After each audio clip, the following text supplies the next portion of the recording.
They were taking a look at the most deadly piece of equipment that Toyota has ever produced, their infamous lower ball joint. Let's go back to 1995. Toyota is ready to release an update to their beloved Toyota pickup. And what do they do but release one of our all-time favorites, the first generation Toyota Tacoma. But hidden in plain sight is a flaw that would plague the Tacoma for its entire generation, from 1995 all the way to 2004. Even worse, this design would proliferate and be used in other models, including the first-gen Tundra, the third-gen 4Runner, and the first-gen Sequoia. In total, it would span 12 years. What this means is that some of our favorite and most rugged 4x4 Toyotas have one of their worst mechanical design flaws of all time. Trying to find documents online is a little bit tricky, but it looks like Toyota had some understanding of this failure as early as 2005, which is when they first released a recall for the 2001 to 2002 4Runner. Now, this is something that Toyota does for all the ball joints that they recall. 02 to 04 Tundra, 04 to 06 Tundra. They only recall specific model years within each generation, probably because they only started to pick up on the failure several years after the failure had occurred. We can look at the first recall that they issued for the 01 to 02 4Runner, which reads, on certain sport utility vehicles, due to a manufacturing issue in the front suspension lower ball joint, there's a possibility that the surface of the ball joint may have been scratched. The ball joint eventually may experience excessive wear and looseness, resulting in increased steering effort. Consequence: the lower ball joint may separate from the knuckle, causing loss of steering control, and a crash could occur. Remedy: dealers will replace the front suspension lower ball joints free of charge. Now, Toyota argues in their recall that this is a manufacturing defect. I see it as a design flaw, and I can tell you that Toyota ultimately thinks it's a design flaw too. I know this because they've never used this ball joint design again. The ball joints that you see in these vehicles never get replicated. Each following generation that follows these vehicles uses a different ball joint design. It's all put together far differently in a far better and safer manner. Let's go and take a look at my 2001 Tundra, for example, which is affected by this design flaw. This is how the lower ball joint is situated. If you look closely, you begin to infer that the ball in the lower ball joint is actually hanging from its socket, where it attaches to the knuckle. In other words, the ball joint is attached from underneath the knuckle, and the control arm bolts into the lower part of the ball joint, below the ball. This design, as far as I can tell, deviates from all standard practice when designing ball joints on vehicles that are suspended this way. Let's take a look at how this ball joint is constructed. So we've got a rubber dust boot right here, which is hiding what's going on, but what we're actually dealing with is a ball in a socket. So top of the socket's right here, ball's right here. This thing can move around and take all the different forces that it's experiencing. It can move up, down. Well, this one, it shouldn't move up and down, but it has to go with the suspension, moving up and down, turning, all of that different thing with the control arm. That's why it's a ball. You see, you can twist it in place, you can move it up and around. You shouldn't be able to move it up and down. This one's actually pretty good. I pulled this off my truck with 200,000 miles and it's still in pretty good shape. The boot hasn't torn. There's a little bit of grease leaking out, but it's in pretty good shape. The ball joint takes the movement from your tires and transfers it into the suspension so that the suspension can react to the terrain. The ball joint has to control the vertical, the lateral, and the angled movement that the tire experiences. It also has to deal with the tire turning left and right. What this also means in this setup is that the ball joint is responsible for transferring and bearing the weight of the vehicle.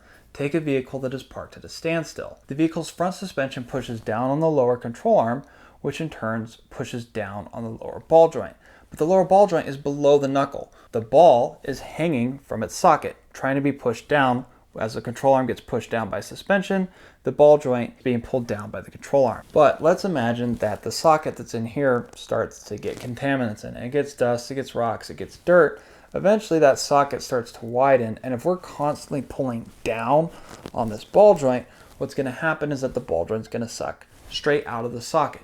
Given enough time and wear and contaminants, this will always happen because you have to remember the knuckles up here, the control arm's down here. The weight of the vehicle is connected right here and it's pulling down all the time. So if we widen that hole enough, the ball is always going to come out. The weight of the vehicle is pulling down, trying to separate this ball joint at all times. I also found people pointing to the fact that in this kind of ball joint from Toyota, the ball joint assembly also connects to the tie rod. What this means is that steering input goes directly through the ball joint into the knuckle. Instead of the tie rod being attached to the knuckle, the ball joint is also a steering component. What this means is that the 4 bolts that go into that ball joint are shear connectors. Shear is a force along a plane through, basically in this case, the bolt.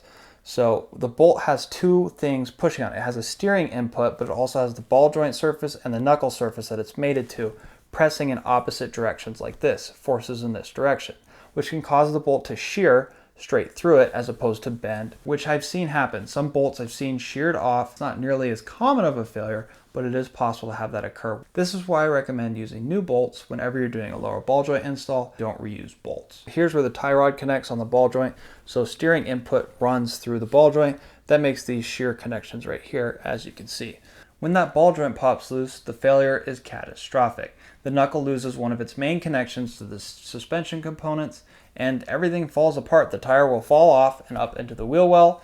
You'll damage your CV axle, your tire, your brake lines. You'll damage all sorts of different front end components and lose control of the vehicle. This can cause rollovers, crashes. It can be a deadly failure because you'll probably lose braking and you'll certainly lose control of the vehicle wherever you're at. Whatever direction you're going in when this failure happens, you will likely continue going, which can be very dangerous if you're on some kind of curve. If you go look on a different vehicle that uses the same wishbone suspension, you'll see that the ball joint sits on top of the knuckle, with the lower control arm also sitting on top of the ball joint and a nut on the bottom below the knuckle, tightening the ball joint down into the knuckle. There's no force pulling the ball out of its socket, and the ball's never going to escape. It would take some kind of miracle scenario to encounter a force where in that configuration the ball is being pushed from the socket. You would certainly have to have a tire in the air, and there would have to be other forces beyond that. It is almost impossible to encounter a scenario where the ball would escape from the socket in this configuration. So the ball joint will never separate like that. You'll never get this catastrophic failure. You might get wobbly tires, you might get loose steering, poor front end response and handling, but you're never gonna get this catastrophic deadly failure that you see with the Toyota lower ball joint. I'd say that Toyota's design is fundamentally flawed, and I'd say that no ball joint is safe. Within these generations that I'm talking about, any model year vehicle should be checked out for lower ball joint issues. Now, this is where the controversy thickens. You see, it's not as simple as buying any brand new ball joint you'd like. As it turns out, since this design is so flawed, it matters very much which part you pick to replace your ball joint with. Now, you'll see lots of different arguments, and you'll see people get hung up on a few different aspects of brands or characteristics of ball joints that you should look for. One thing that's a total red herring is you'll see people talking about grease versus non-grease. There's this fallacy that for some reason the ball joint failure is a lubrication problem, or that if you just keep enough grease in there, nothing bad is ever going to happen. It's going to keep all the contaminants out. Unfortunately, that is not what this is about. You will see people who think that you can just get any Napa or Moog part. These people are wrong. Generally, this comes from people who just don't understand the nature of this Toyota lower ball joint. They're used to replacing ball joints in other vehicles that don't have such a major design defect. So they'll just say, oh, buy a Napa part. I always have good luck with Moog parts. Moog has an active recall right now. They have a terrible manufacturing process they get because this lower ball joint, their Moog one is awful. It's even worse than a lot of the other options. The most convincing one you'll see is people telling you to go with the Sankey 555 joint instead of going with an OEM part. People will say Sankey is the OEM manufacturer and it's the highest quality or similarly high quality to OEM. I'm going to explain why I don't think that's the case and why you should listen to everybody else who says buy OEM. You see, the Sankey claim to fame in this discussion is that they are the OEM manufacturer, which I have a tough time figuring out if they are or if they aren't. It's not really important. What we're trying to figure out is what's actually the highest quality part here. See, in other cases, you could buy a Denso coil pack, or you could buy a Hitachi throttle body, perhaps like I have in other vehicles, and get an OEM quality part because that's the OEM manufacturer.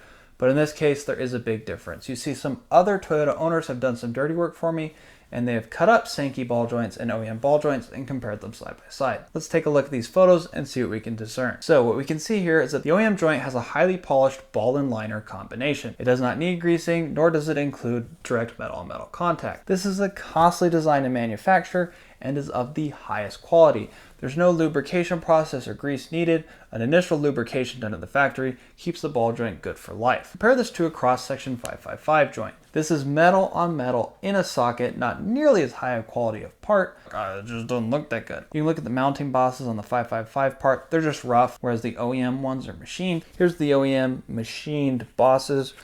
Right here, the machine ones are going to allow greater precision and better tightening, and they're going to allow your bolts to hold stronger. The rough mounting bosses have more room to wiggle and to shear your bolts. It's not as good of a connection. The OEM part is simply higher quality. And if you know that this part is somewhat defective, just get the highest quality part. The difference in money really isn't worth it if you're looking at crashing versus having a safe vehicle. Even Sankey ball joints have documented failures with low miles. This double cab Tundra, for example, is on a fresh set of Sankeys, but still managed to fail. Now, you can't rule out user error.